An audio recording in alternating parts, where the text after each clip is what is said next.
राधे राधे दर्शकों, मेरा नाम कविता है। मैं जबलपुर एमपी शहर की रहने वाली हूँ। शादी होने के कुछ ही दिनों के बाद मेरे पति मुझे मुंबई लेकर आ गए। फिर 1 महीने के अंदर ही मुझे बहुत ही दुखद समाचार का सामना करना पड़ा। पता चला कि मेरे पिताजी इस दुनिया को छोड़कर चले गए और इसके साथ इतना दुखी समाचार के साथ साथ भगवान का जी नहीं भरा। तो एक और दुखद समाचार सामने आया कि पिताजी की इस हालत को देखकर माँ पागल हो गई है। मैंने भैया से कहा कि भैया, माँ को मुंबई लेकर आओ, हम यहाँ पर माँ का अच्छे से देख रेख करेंगे और इलाज करवाएंगे। लेकिन भैया ने कहा कि मैंने जबलपुर में अच्छे से दवाइयाँ करवा दी हैं, माँ बिल्कुल ठीक नहीं होने वाली है। यहाँ मैं विदेश जा रहा हूँ तुम्हारी भाभी को लेकर, इसीलिए साथ में माँ को भी लेकर जा रहा हूँ, वहीं हम माँ का इलाज करवाएंगे। मैंने कहा ठीक है, मुंबई से तो अच्छा ही विदेश में इलाज हो जाएगा। फिर वहाँ से भैया ने मुझे करीब 20-25 दिन के बाद ही फ़ोन किया कि कविता, हम लोग यहाँ पर अच्छे से सेटल हो चुके हैं और अब माँ भी थोड़ा थोड़ा ठीक होने लगी है। मैंने कहा भैया, मुझे माँ से बात करना है, बहुत याद आ रही है भैया। भैया ने मुझसे बात करवाया। माँ ने सिर्फ इतना ही बोला, कविता बस। मैंने कहा माँ, तबीयत कैसी है? माँ ने कहा ठीक हो जाएगा। इतना कहकर भैया ने फ़ोन ले लिया। मैंने कहा भैया, माँ ज़्यादा कुछ बात क्यों नहीं कर रही है? भैया ने कहा मैंने बताया ना कविता। मैंने कहा कोई बात नहीं भैया, माँ कम से कम मुझे पहचान तो पा रही है, नहीं तो एक टाइम पर मैंने फ़ोन किया तो माँ पहचान भी नहीं पा रही थी। भैया ने कहा धीरे धीरे सब ठीक हो जाएगा कविता। फिर मेरे पति का जन्मदिन आने वाला था। मेरे पति अपने घर में इकलौते संतान थे, इसीलिए उन्होंने कहा कि कविता, मैं अपना जन्मदिन जबलपुर में ही मनाऊंगा, तुम मेरे साथ चलो जबलपुर। जबलपुर के ही मेरे पति भी थे, इसीलिए हम लोग मुंबई से वापस जबलपुर आ गए। यहाँ पर आकर मैंने अपने पति विनोद से कहा कि सुनिए जी, मैंने प्रार्थना किया था कि जब मेरी माँ मुझे पहचानने लगेगी, कुछ ठीक हो जाएगी, तभी मैं गरीबों में प्रसाद भोजन का वितरण करूँगी।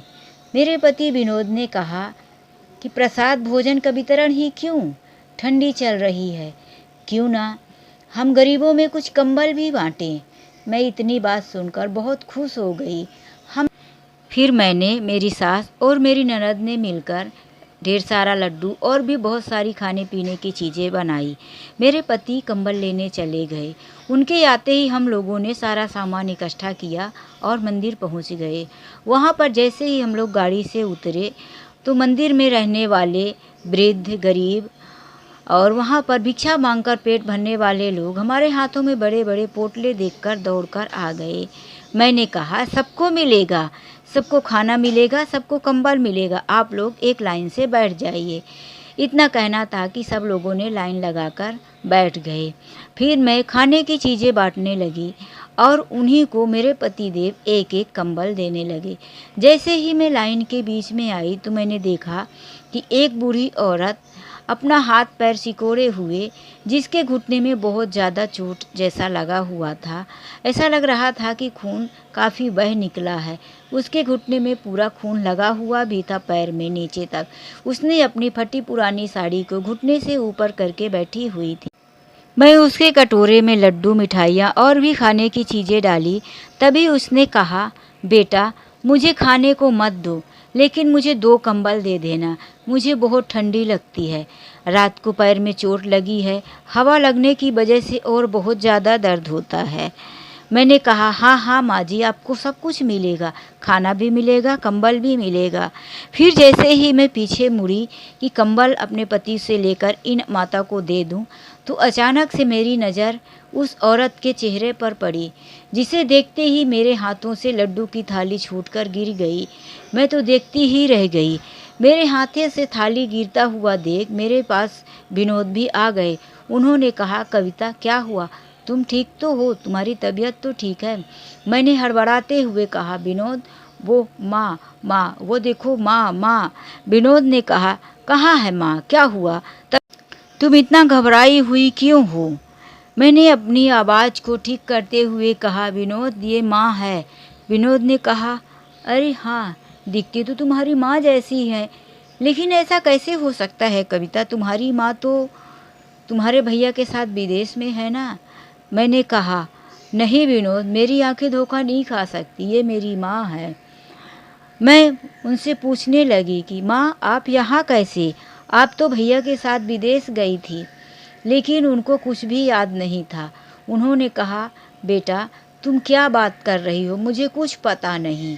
मेरे इस तरह से थाली गिरने की आवाज़ और माँ के साथ बातें करने की सुनकर वहाँ पर पुजारी जी थे, वो आ गए। उन्होंने कहा, बेटा क्या हुआ?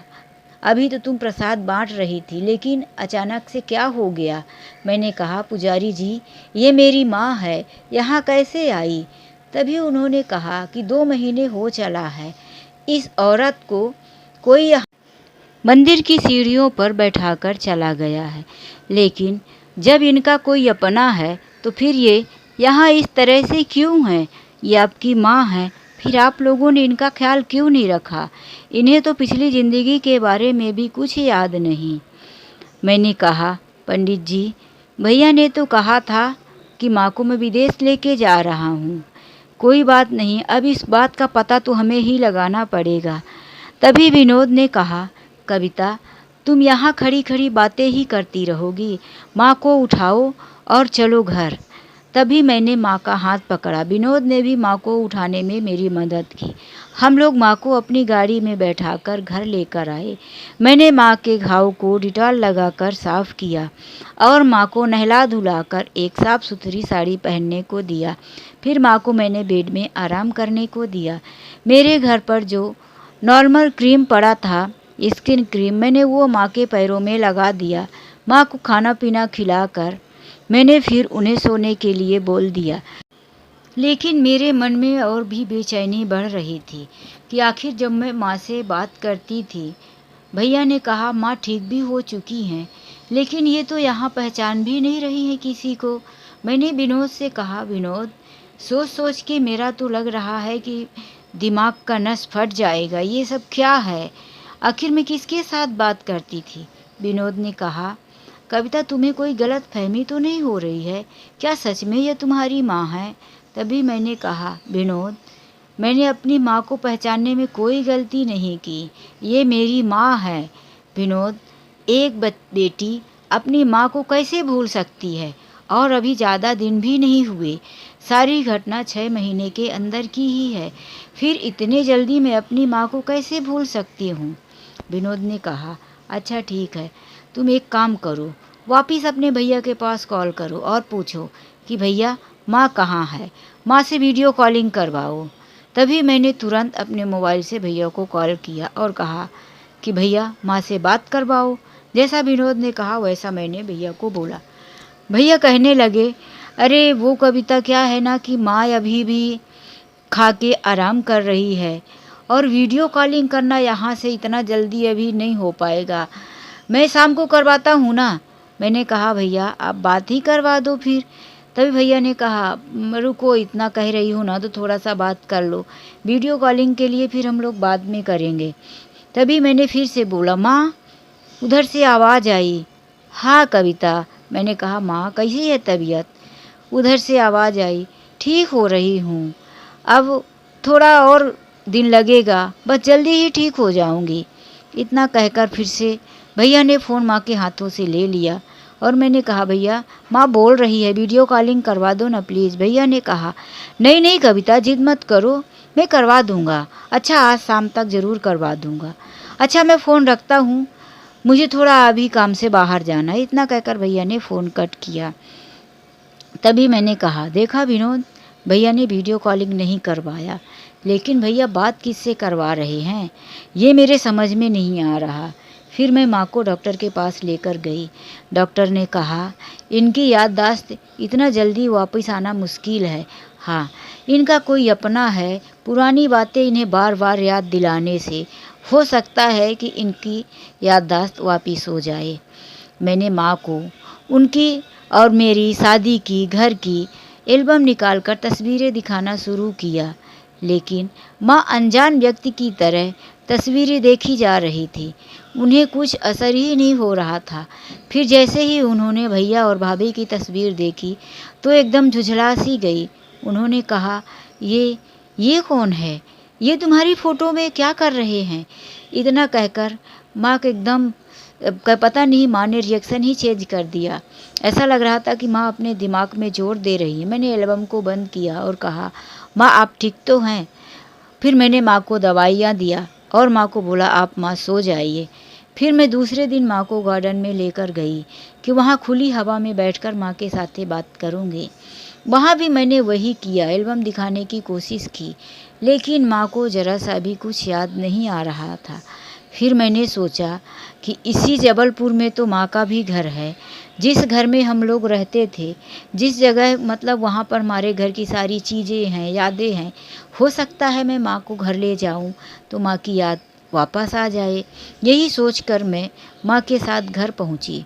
वहाँ पर जब मैं घर गई तो मैंने देखा कि घर अंदर से बंद है। मैंने बेल बजाया तो वहाँ पर मेरे ही घर के पास में रहने वाली एक औरत ने मेरे घर का दरवाज़ा खोला। मैंने कहा, चाची आप मेरे घर में क्या कर रही हो?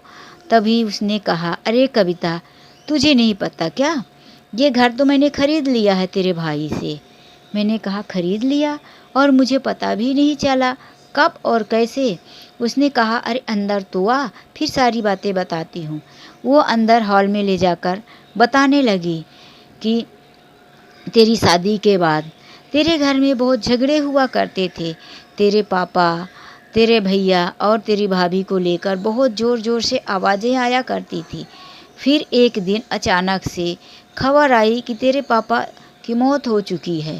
तेरे भैया ने कहा कि उस सदमे की वजह से तेरी माँ की भी याददाश्त चली गई है, वो पागल हो गई है। हम लोगों ने मान लिया, लेकिन फिर तेरे भैया बोले कि अब यहाँ तो हम लोग रहेंगे नहीं, इतना सब कुछ होने के बाद दिल नहीं लगता। उन्होंने घर बेचने का फ़ैसला किया। तभी मैंने सोचा मेरे पड़ोस में घर है, मैंने ले लिया। मुझे वैसे भी प्रॉपर्टी की ज़रूरत ही थी। मैंने कहा, भैया ने यहाँ बहुत इलाज करवाया चाची, फिर तबीयत नहीं ठीक हुई तो ले गए होंगे। लेकिन चाची मेरी माँ तो यहीं है। फिर भैया किसे विदेश लेकर गए? वो चाची भी मेरी माँ को देखकर आश्चर्यचकित रह गई कि हाँ कविता, तेरी माँ तो विदेश चली गई थी, फिर कब आई?